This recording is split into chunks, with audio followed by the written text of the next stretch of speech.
Welcome in, everyone, to another episode of ZB's Horsepower Talk. As always, I'm ZB, Zack Brown, and joining with me, as always, former 410 Sprint Car crew chief and mechanic, my dad, Jeff Brown. Dad, Daytona 500 and all the other Daytona races have finished up. Looking ahead at Atlanta for NASCAR, and the High Limit Series is back in action at Golden Isles Speedway in Georgia. So a lot of stuff to go over. Going to go through our power rankings for this week and our NASCAR fantasy, which we got destroyed by mom in this past week. Of course, why wouldn't we? And I got obviously another trivia question to finish up the show. Okay. But yeah, start off.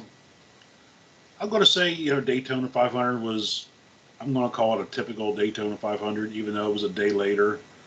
The racing, for the most part, was pretty good till right there at the end. A little bit of controversy. Should have NASCAR thrown the caution a little sooner and had another restart? I don't necessarily think so. I mean, they were right there at the start-finish line. You got to have a little bit of leeway. And being it's already been delayed once, did that have any effect in it? Probably not, but no, it would have been football field a second. That thing started just a couple hundred feet from the start-finish line. There was no time to get that yellow out. The reaction time to hit that caution and all those lights and everything, there was no time. I don't think that is really sparking most of the controversy. A lot of people are like, well, I think Bowman won. Well, NASCAR actually explained the shot they used to determine the winner. There was an aerial shot, I think it was from the blimp, that showed that Byron was in front by probably about a quarter of an inch when that caution lights first started blinking, and they used that to determine the winner. I mean, they use it at all sorts of angles and that people didn't even see. So, and I don't think Bowman was really, he's like, I thought Byron had it anyways. He's like, obviously I wish they kind of changed and set his mind, but he's like, I was pretty sure William had it anyways. But yeah, the biggest change that I guess you could say of this type of Daytona 500, the way the stage brakes worked, there was a lot of fuel conservation in this race, and it slowed up the pace. A lot of people were pissed off about that, how that was going, and that the drivers weren't racing hard. But when they needed to race hard, it was actually really, really good racing, and they didn't just crash like the other series did. The thing is, did anybody actually notice that the pace was slower without them telling you? Like Ryan Blaney was leading, I think, at the time. He was only running about, 60 to 70% throttle, which is unheard of being in the lead running. So those guys in the back of the pack were probably running 30, 40% throttle. You don't notice it on TV. You probably didn't notice it live. No, when they decided to go, they went in a hurry, and then all shit broke loose. Yeah, the biggest thing you notice is just they weren't as racy as they normally would be. Which it's 200 lap race. People need to chill out. You got to get to the finish, and it ended up being a pretty good finish overall. And the whole third stage was really hard racing, and had the wrecks like you would expect. It's not. I mean, it's Daytona. There's going to be a big one. It happens, and somebody gets a little bit too squirrely. Somebody gets a little too aggressive towards the end there. Obviously, Chastain tried to shoot the hole. Didn't really have anywhere to go. He got turned, I think, by Cindric or somebody. There's just nowhere to go. I mean, he was trying for the Daytona 500. I don't have, and I'm one that can criticize Ross Chastain on too aggressive, but you're going for the Daytona 500 to take a shot. He tried, and I mean, you got to commend him for at least trying to take that shot. Yeah, actually, that crash looked a lot like what Larson did last year to Daytona 500. He got that push. You really had no place to go other than you had to hit the brakes or shoot the hole. 2 laps to go, you're going to go through the hole. I mean, 1 inch, he might have cleared that thing and came out, being a hero. So now going for the win. Lap 10, that move would have been stupid. Yeah. Lap 198, yeah, shit, you got to go for it. And what was that? And now with William Byron getting that win, that was Rick Hendrick's to the day, the 40th year that Hendrick Motorsports has been around. I think it was 40 years to the day, if I'm not mistaken. There's where a little controversy comes through, too. They're like, oh, if Hendrick car wouldn't have been leading, they would have thrown the yellow. So, you had to throw the caution. I mean, you didn't have a choice. Well, they're saying they should have thrown it sooner and had a restart.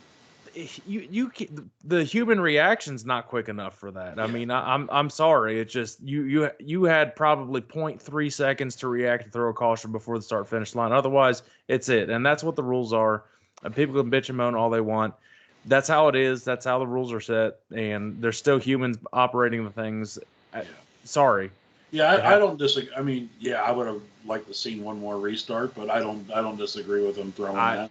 No, there's some races where like, hey, it's cool that they let it play through if there's a caution, but when you have a caution literally at start finish, I mean a wreck at the start finish line, as opposed to turn 2, it's a lot different. So right, yeah, they weren't going to come around one more lap or anything, so they definitely had to throw it, and I don't think they could have thrown it any sooner.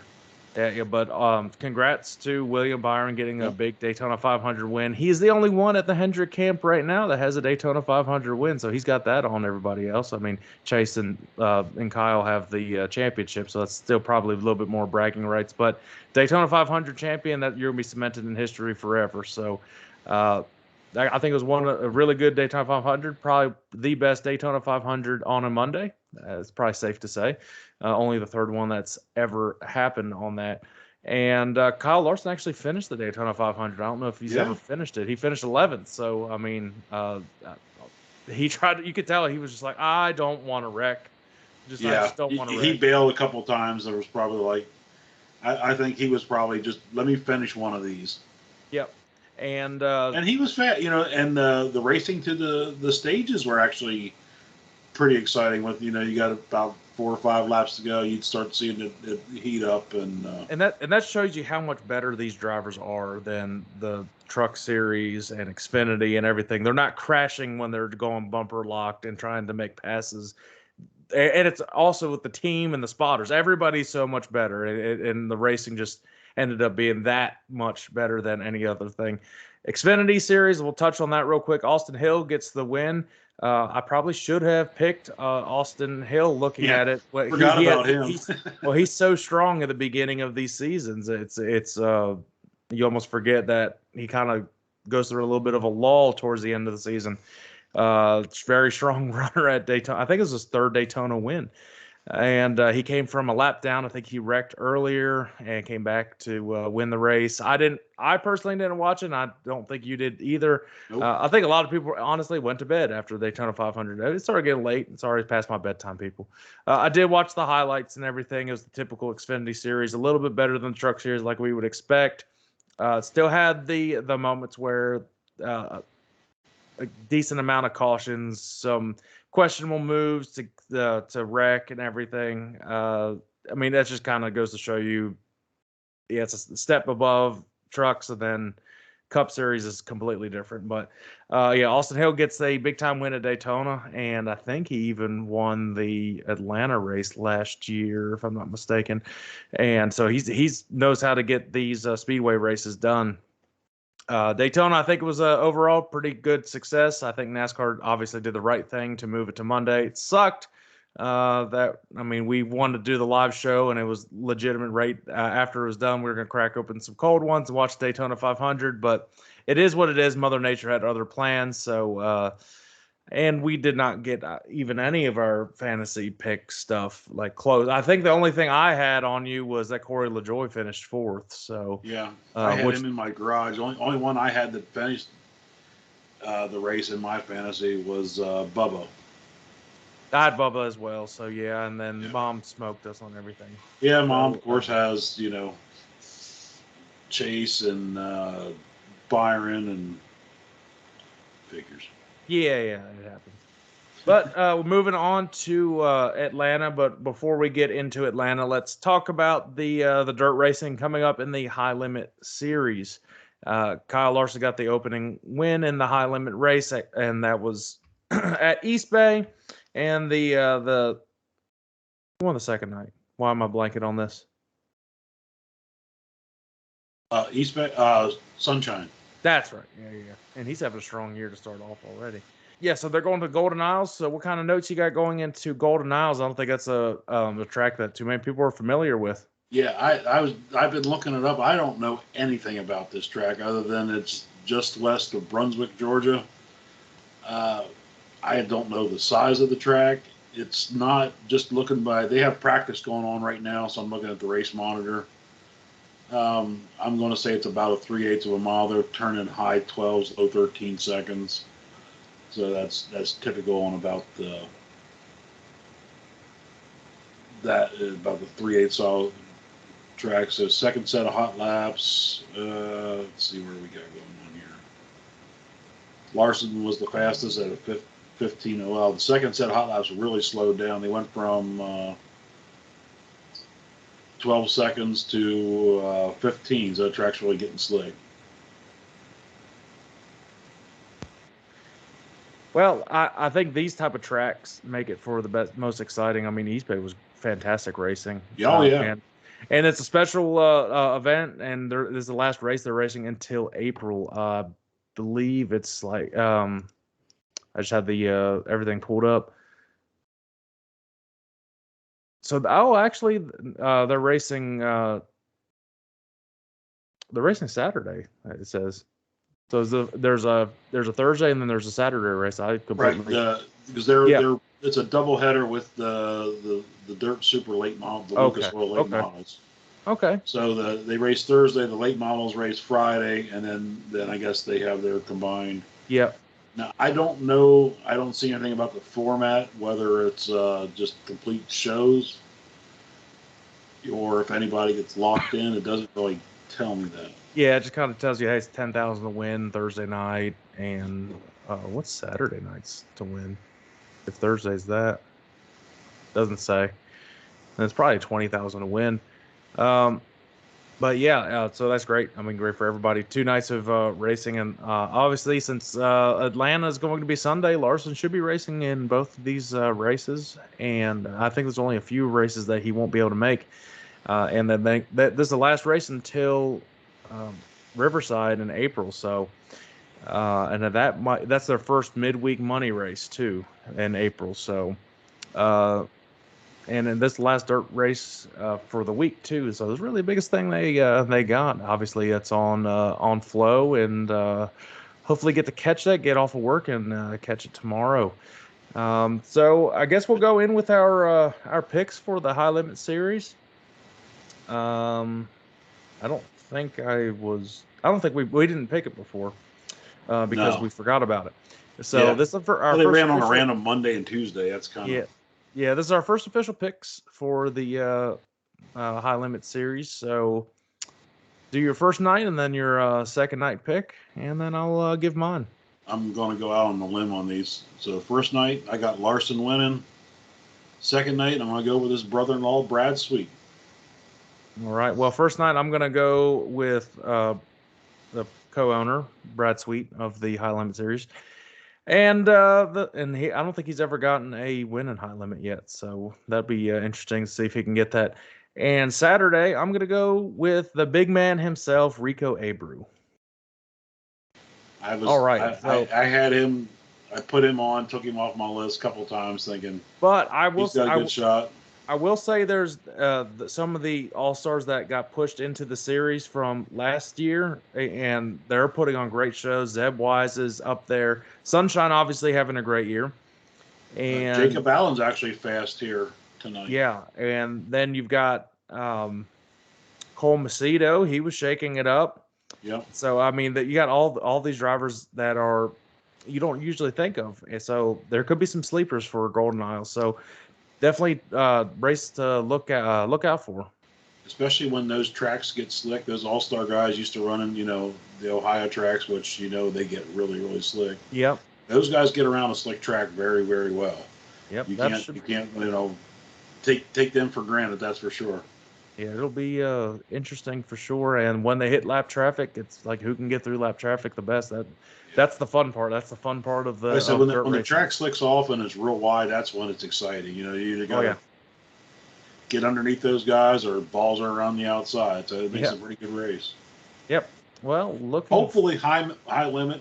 I didn't realize how fast that they came out with their highlights the next day. So I'm not going to be able to see it, but. If they're smart, they need to do it like the Outlaws do it and have it up with them in a matter of a couple of hours. They're pretty good. It it comes down to Flow, though. It's from Flow's channel, so sometimes they can be a little bit slower than the Outlaws themselves. So it's not like it's Dirt Vision posting it. The Outlaws actually post their stuff. So yeah, the Outlaws are fantastic at that. Yeah, they do a great job. It's like if you don't, if you don't need to see it live, just catch the 15-minute replay the next day. You see everything you need to see without all the fluff. Yeah. It's actually really good. You see 80% of the race. I mean, it's great. There's a lot of it you don't need to see, and it doesn't, really doesn't affect anything. You see all the good parts, all the battles for the lead and everything. Yeah, those are the best highlights over like NASCAR tries to do the highlights, but it's kind of weird how they get. I wonder, is Larson running the late model as well? It wouldn't surprise me. It just kind of depends if the team is able to make it or not. I didn't. Yes, he is. He was 5th quick in first practice. Oh, okay. Well, he might get both. I forgot about him running late models, so that just happened to look on their page that had his picture of his car. Well, might get doubleheader this week. We'll see how that goes. All right. I don't think Davenport's running it. No. Brandon Shepard's running. Devin Moran's running. Ricky Thornton. Yep. McCready I saw, but I didn't see. Brandon Overton. And Larson. So. Well, let's no pun intended, but let's shift gears into NASCAR in Atlanta. Doubleheader Saturday with the Truck Series at 2:00 and Xfinity at 5, and the Cup Series on Sunday, of course. This is the 3rd season that with the new Atlanta configuration with the new pavement and the speedway style racing. Makes it exciting for fans. I could see it being frustrating for drivers. And getting off of Daytona, for me as a fan, I want to see a different style of racing back to back. I like to switch it up throughout the year, and maybe speedway racing here in a few weeks. But back to back kind of gets a little bit old. But nonetheless, it should be a pretty exciting weekend, especially in the Cup Series. Yeah, I do like the racing at Atlanta this way. It's been really good racing. But yeah, the race teams are probably, because chances of getting to a crash again are going to be just like it was at Daytona. So there's probably going to be a big one again. Yeah, unfortunately. But yeah, the racing Atlanta has been very exciting. Probably been better racing with this format than it was previous the last couple of years before the resurface. Now, I wonder, will this track change when the surface wears out? Do they go back to non-pack race? I don't know what they're doing to make them the pack racing. That's it's got to be partially with the rules package that they have. Obviously, because tracks get repaid all the time, and they don't just go right to speedway racing. So it's obviously some sort of package that that NASCAR's making these teams run. That had them do this pack racing. Yeah, I'm not sure. I think they added some banking, if I remember correctly, that Atlanta made. I think they made it similar to what Charlotte's whole layout is, but Charlotte doesn't do pack racing, so I don't know. I'm sure. But I agree with you. I would rather see. If anybody knows that that's watching this, let us know in the comments, because we're a little confused on that. So most of the stuff we can figure out, but yeah, no one's really kind of said. I never really heard them say why. Yeah. I don't know if really people ask. They just like, hey, there you go, it's happening. But you're going to see Crash Fest in the Truck Series. Unfortunately, that was I think terrible. Yeah, it was unwatchable. And we already talked about that. And Xfinity, I think it'll be a pretty good race. As I just completely just laid out spit everywhere. My bad. And a Cup Series, I think it's going to be good racing too. It's a little tight. It's a lot tighter than Daytona. So if you start going 3 wide, your heart rate's going to rise. So let's talk about our Truck Series and Xfinity Series picks, which I completely just I blew up on. It's a toss-up. That was awful. I did so bad. Like, my drivers were instantly out in the last race. I don't even think they made the green, like, at this point. So we'll talk about that. Then we'll go into our Cup Series, talk about the fantasy lineup, and then actually, we'll talk about the power rankings, then go to our fantasy lineup for Atlanta, then give our picks. So, truck series first. Who's your pick for the truck race?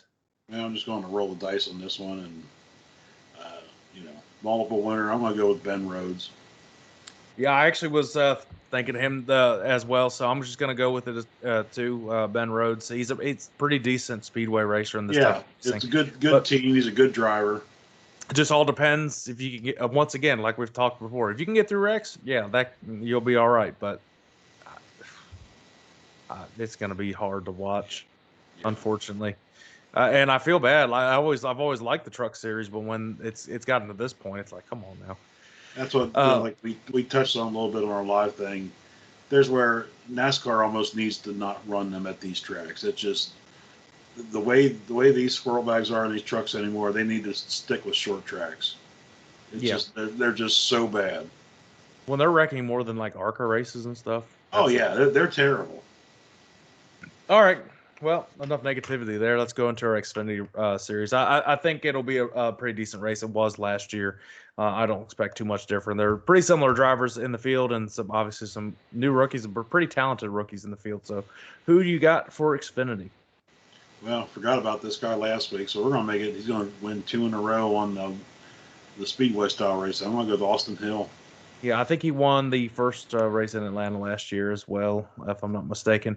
I'm not going to pick him because I don't want to sound like I'm just copying off of you. I'm actually picking a guy who was running up front of Daytona, got some stage wins. He's a rookie in the Xfinity Series, ARCA Series champion last year. I'm going with Jesse Love to get his first win. Yeah, he was surprisingly good first time out in that car. He looked really good, looked really comfortable in that car. It's a fast car. Childress always has a good Xfinity program. All right, moving on to Sunday. So before we start anything, let's go into our power rankings.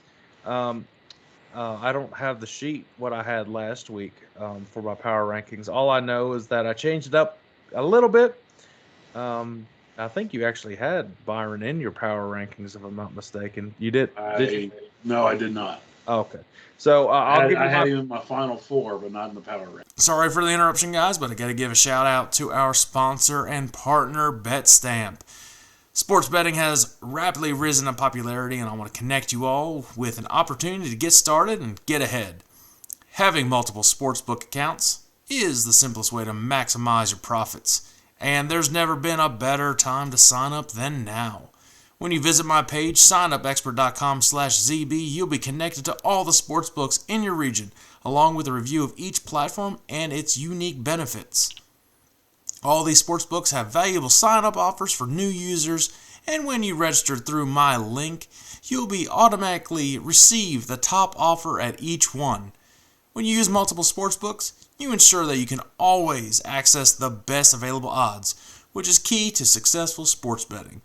If you want to take advantage of these benefits and support this brand, please consider signing up for your next sportsbook at signupexpert.com/ZB. Back to the show. All right, so we're going into our top 5 power rankings right after Daytona, going into Atlanta. I'll start it first, Dad, for the NASCAR Cup Series, of course. A couple people wrecked at Daytona, but they were running very well at Daytona, so I'm not going to take them out of my top 5. I think they'll have a very strong season.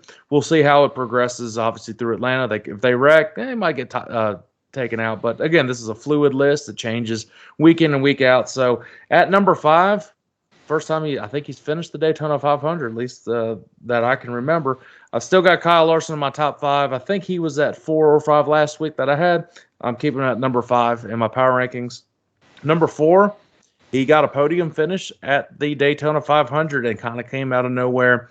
Got a dual win down at Daytona. I've got Christopher Bell at number 4.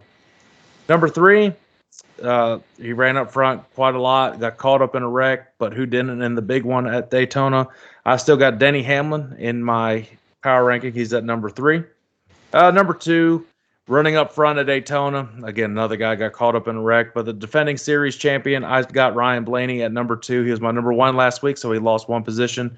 And my number 1 for that is the Daytona 500 champion. I've got him at number 1 right now going into Atlanta. He's got all the momentum on his side, so William Byron at number 1.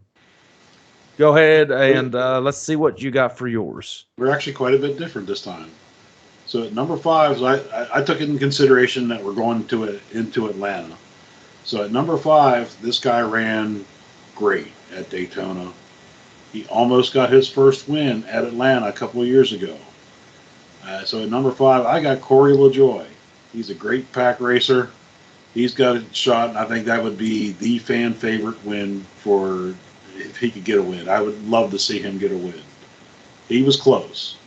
At number 4, I did not have him in my top 5, but he ran up front a couple times. He got second in one of the stages. I kind of got smoked by his teammate there at the end, but I got Kyle Larson at number 4. At number 3, I got his teammate that smoked him on that right there at the end. It was a hell of a move by Chase Elliott.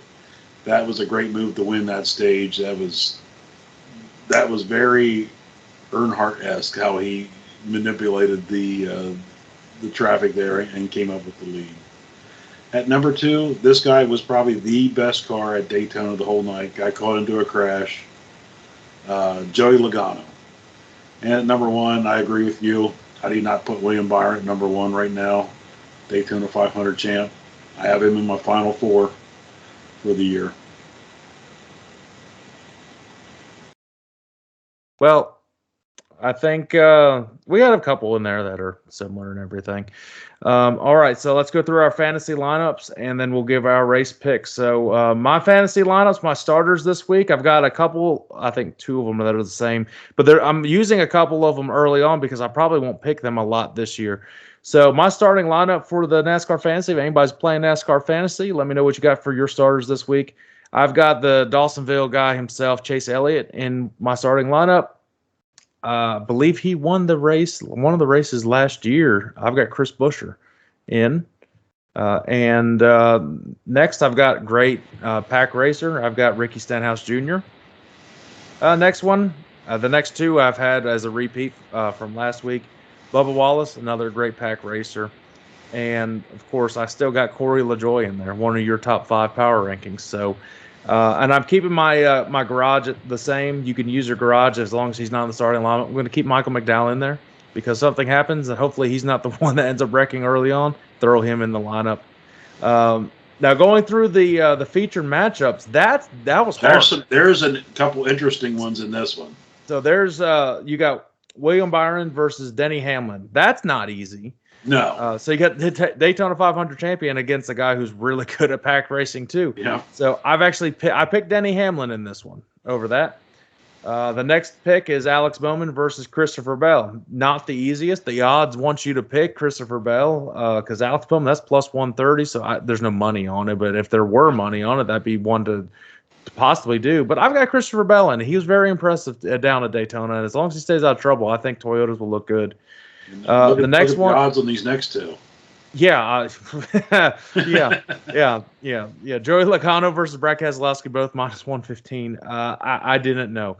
I just said basically that eeny, meeny, miny, mo, and I picked Joey Logano. He set the pole down at Daytona, was racing really well, till got caught up in a wreck like a lot of people did. Keselowski the same way, so it's like, I don't know. And then I've got, then it's Bubba Wallace versus Chase Elliott. I actually picked Chase over that. He's in my starting lineup for a reason. He was the first one to put in there, so I put Chase over Bubba in that. So, Dad, let's go through your fantasy, and then we'll get on with a race pick. Okay, well, the feature matchups, we are identical. Oh, really? No point even going through that again. Yeah, I got the exact same thing. All right. But my feature lineup, I left Denny Hamlin in there, still a great pack racer. I put Chase Elliott in this week. I think he's probably the favorite going to win in his home track. Left Joey Logano in. You know, I said I think he was the best car. He's such a good pusher. I moved in Kyle Busch. Kyle Busch was fast last week. Just kind of had some issues. I think it's not going to be long till he gets his first win of the year. So I want to put him in for this week.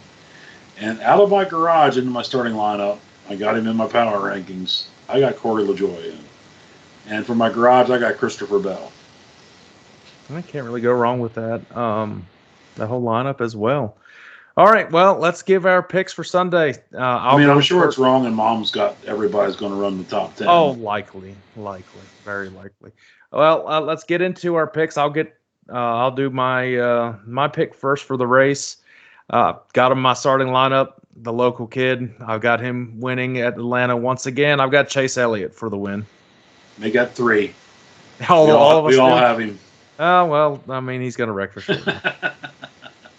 All right. Well, I think that'll do it for this week. So if you guys are just listening to this and don't have not watched any of the YouTube stuff yet, definitely check out the YouTube channel. We've got the live show that was on there. We also have some special cut scenes and memes that get posted on there every once in a while. I had a pretty good one from Daytona.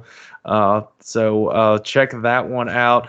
Obviously, if you're listening to this, you can listen to anywhere you get your podcast, Spotify, Apple Podcasts, Amazon, anywhere you get it.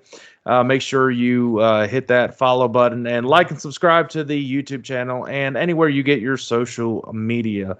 Dad, till next week, we'll see how we fare this week in NASCAR Fantasy. And, oh, wait, hold on. Before we go, we obviously have to do our trivia question. I almost forgot about that. Yeah, I about wrapped up the show and didn't do the trivia. All right, this has happened. I was getting off easy. Yeah, you can't do that. So there have been 5 teams. So obviously going after this is for Willie and Byron. 5 teams in NASCAR's history that have gone on from Daytona 500 champion to series champion. Which 5 teams have there been? And this goes back to the 50s. Wow. Jimmy Johnson?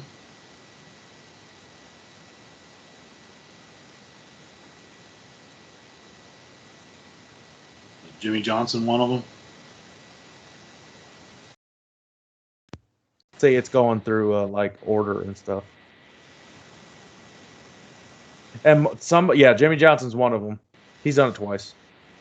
Jeff Gordon? Yes. In 1997. Richard Petty? Yeah, he's done it a lot. 2, 3, 4 times. Dale Jarrett? No, I don't believe Dale Jarrett's in there. Nope. Bill Elliott? Nope. Oh, really? Okay. Wow. That's a tough one. Actually, that might be just there's 2 more. You got 2 more. Sorry, there's 4 drivers. Team-wise, there have been 5 teams, but yeah, there's 2 more drivers. Okay. One's way back in the day. Like 1959 specifically. Wow. Yeah, I don't even know who the champions might have been back there, unless it was Lee Petty. There you go. Okay. And there's one more, and that is in.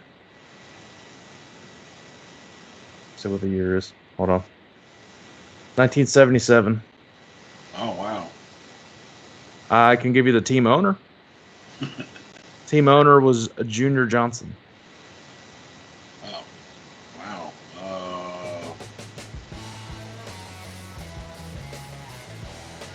I'm trying to think who drove for Junior Johnson in the 70s. I'm stumped on that one. He was the first driver to win, do a 3-peat in championships. Does that give you a hint? I still don't know who that is. Cale Yarborough. Oh, was it Cale? Okay. You know what? I did not know he ever ran for Junior Johnson. Yeah, apparently. Okay. All right. Well, that'll do it for the trivia this week. So, before we, didn't mean for you guys to be cut off early. So, make sure you like, subscribe wherever you get this, share it as much as you can, and leave in the comments what you got. So, next week, to leave you guys off with this, we're going to do the top 5 current dirt tracks in America. Oh, okay. All right. Till next week, Dad. We'll see you then. All right. Bye.